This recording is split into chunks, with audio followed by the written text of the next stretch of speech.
Hey, this is Jim, and today I'll be talking about one of the best-selling projects in 2019, Whistler Grand.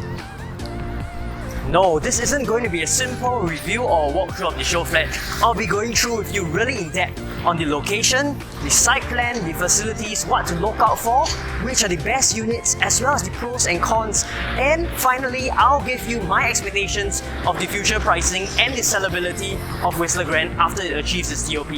Make sure you watch till the end of this video for all the information. Stay tuned. First, some key facts. There are two blocks of 36 stories each, 716 units and 2 retail shops. It's a 99-year leasehold property from 7th of May 2018 with a site area of almost 20,000 square meters. The developer is CDL, City Developments Limited, one of Singapore's most trusted property developers with a long history and a great track record of many developments across Singapore as well as other regions. Let's zoom straight into the location. West Coast Vale may not be the most convenient location as right now it's not close to any train station. The 3 new condos here, Park Rivera, which came first, followed by Twin View, and now Whistler Grand, are all 36 stories tall and are set to change the landscape of the entire West Coast Vale area. Ayer Rajah Expressway is easily accessible, and if you have drove along Ayer Rajah Expressway over the last few years, you would have seen these new tall towers spring up. Although not near any MRT station, Whistler Grand compensates by having a bus stop right outside and easily accessible by a side gate, as well as shuttle bus services likely to Jurong East MRT station. In terms of comparison with its closest competitors, the 2 other new projects, Park Rivera and Twin View, Park Rivera is by EL Development and Twin View is by China Construction. The most well-known household name would be Whistler Grand, which is developed by CDL. When you zoom your lens further to take a bigger view, you will notice that Whistler Grand, one of the key reasons of its sellability, is Nanhua Primary School, which lies within 1 km. This definitely helps resellability, as it is known in Singapore that home buyers with school-going kids would purchase properties just to be within 1 km of prestigious schools. Another point is its close proximity to the Jurong Regional District, where there has been major growth over the past few years and will carry on to be as our government envisions it to be the second CBD. Although Whistler Grand's plot of land is triangular shaped instead of the squarish shapes of the other 2 developments, CDL has done a fantastic job in spreading out the facilities, which we'll be jumping into right now. Let's look at the site plan of Whistler Grand. As mentioned earlier, City Developments did very well in what could have been a tricky triangular piece of land. Instead, they did it very beautifully with a total of 65 facilities. These are split into 3 distinct zones.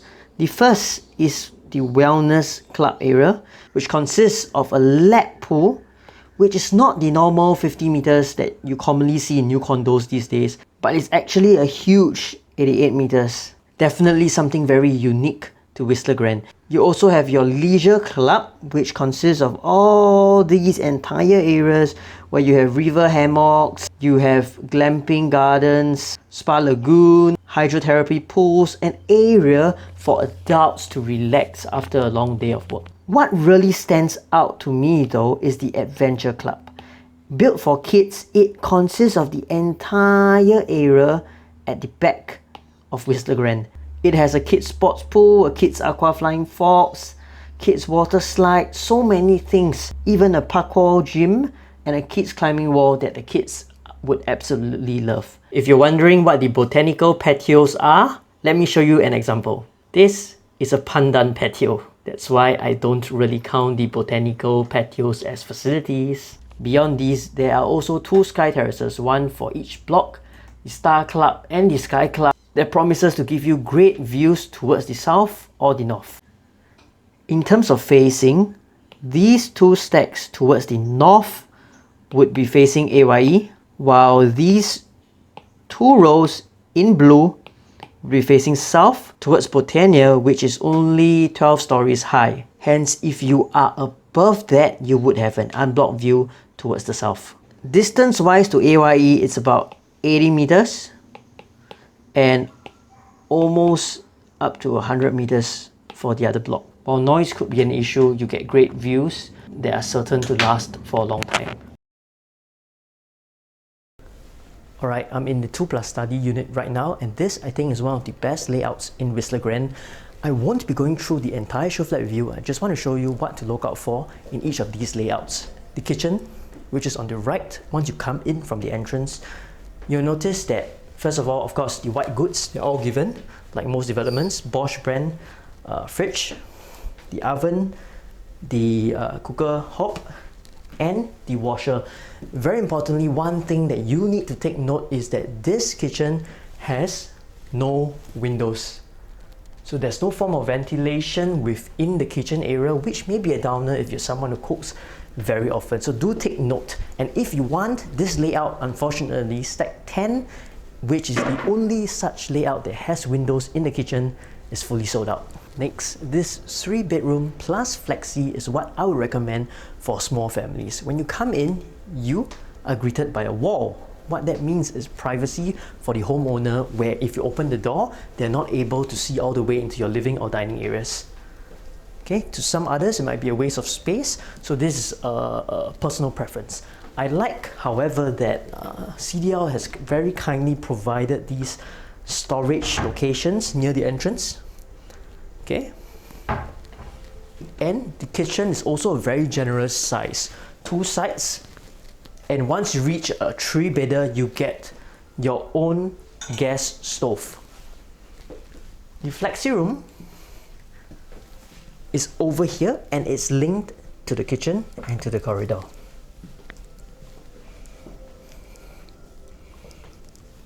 The bedrooms are also more generous than the 2+ study bedrooms, can easily fit a king bed as well as 2 side tables. And if you walk back out to the living room, there are further built-in items provided by the developer in the shelvings here, above and below. Neat touches to reduce any additional renovations work that you might want to do for your home. Into the 4-bedder now, and just like the 3-bedder, you have this corridor entrance that provides privacy. For the 4-bedder, it's the horizontal living and dining room layout where you have a much bigger and spacious balcony space. There's also this island outside the kitchen where you can do some of your dry cooking, your salad and everything. 4-bedroom layout, however, I would think disappoints a bit in terms of the kitchen. To me, this isn't very big. I'm literally turning on the spot here, and I think the 3+ flexi has even a better kitchen than the 4-bedroom. The 4-bedroom has a storeroom at the back. And one thing to note is that for most developments, when you go to anything above 3 bedrooms, the 4th bedroom is always a bit smaller. Okay, take a look yourself. This is the 4th bedroom. Wow, this is one of the other common rooms, and this is the other common room. You can tell by the size of the bed the developer puts in the show units as well. The master bedroom, however, is I think one of the biggest draw of this 4-bedroom unit, where again it's a huge king bed. However, it has more wardrobe space than the 3-bedroom. While the 3-bedroom has only 2 panels, over here you have 1, 2, 3, 4 panels of wardrobe space. Not the sliding kind, they're the ones that open outwards towards you. So what are the units to look out for at Whistler Grand? As of now, just look at this chart. You can see that it's more than 60% sold. So if you're only looking at a unit at Whistler Grand right now, you may not be able to get some of the choice units, but it's still not too late. Sold out stacks are stack 10, which I told you earlier, the popular 2+ study with window. And also stack 17, which is the popular 3+ flexi stack. For the smaller units, Whistler Grand has one of the lowest entry prices for a new condominium 1-bedroom at just above $700,000. It probably would be a good choice for single homeowners, but for investors they may hesitate due to the amount of new condominiums that's happening right at West Coast Vale. That probably explains why a large number of one-bedders or one-plus studies are still left unsold. For the larger units, Stack 2, which is in fact a 4-bedroom, is fully sold out, while the 5-bedders in Stack 8 does not seem to be very popular with only 4 units sold. In my opinion, Whistler Grange is best suited for families with children. If they're of primary school age, it's easily accessible to Nanhua, which is a big plus, and they would absolutely love the facilities. My initial top recommendation was the 2+ study in Stack 10, which as you can see is already sold out. My next top pick would be Stack 12, which is the 3+ Flexi, which is fast getting sold out as well. So if you are keen, please do hurry and make a trip down to Whistler Grange to book your unit. For young couples, a good unit choice is this 0815, which is a bounce out unit and available as of timing of this video, but you have to hurry as I do think it will get sold out soon. For larger families or investors, make sure you check out the dual key units. On to the best part. That brings me back to my office where I can use my trusted whiteboard that I can better explain to you the resale potential of Whistler Grange after it achieves TOP. To do that, I want to go through the selling prices of Whistler Grange in comparison with all the projects that I think would be competitors in future. These are the 2 new developments, Park Rivera, Twin View, and for the older developments, many of which are 999-year leaseholds, I have selected Botania and Carabel as those 2 projects are, in my opinion, still very beautiful and well maintained despite their age. So Whistler Grange today is selling at about 1,004 to 1,005 PSF. Brand new direct from developer sales. Park Rivera in fact just achieved its TOP in the last few months, and they have already transacted sub-sale units at 1.3 to 1.4 PSF.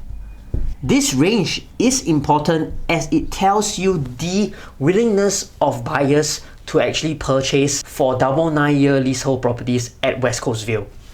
Twin View, on the other hand, was sold at about 1.5 thousand to 1,006 PSF. The project managed to achieve the highest per square foot records ever at West Coast Vale, and this is mainly attributed to the time of its launch, which was in early 2018 when the real estate market was at its peak. A major objection to buying Whistler Grange is that there are good developments such as the aforementioned Botania and Carabel, and they are 999-year leaseholds. So why shouldn't buyers buy them instead when the per square feet is lower? Well, to explain that to you, we need to look at a more important concept called quantum, because the price quantum of a property affects its affordability. It doesn't matter if a property has a lower per square feet when the space is so large that the overall quantum affects the affordability of the people trying to buy. To illustrate, the 2 bedrooms at Botania and Carabel are being transacted right now at about 1.2 to 1.3 million. The 3 bedrooms are being transacted at about 1.6 million and above.